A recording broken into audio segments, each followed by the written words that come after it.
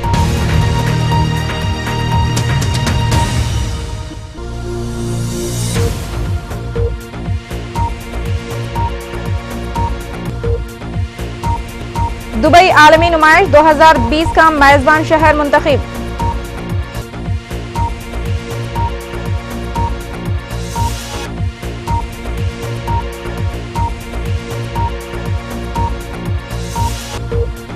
सदर जमहूरिया हिंद प्रणब मुखर्जी का जुमे से अरुणाचल प्रदेश और नागालैंड का सैरोजा दौरा।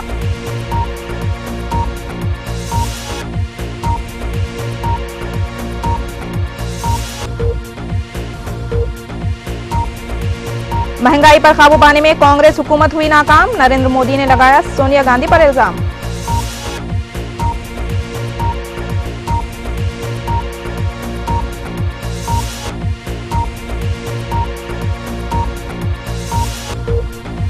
तरुण तेजपाल सीसीटीवी फुटेज में खातून सहाफी को लिफ्ट में खींचते हुए नजर आए।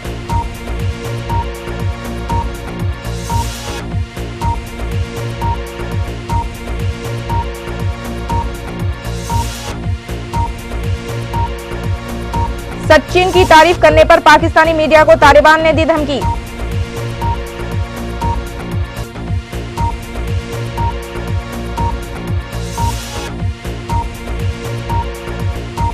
तहलका की मैनेजिंग डायरेक्टर शोमा चौधरी मुस्तफी, जिनसी हमला केस में कार्रवाई न करने के इल्जाम की करी तरदीद।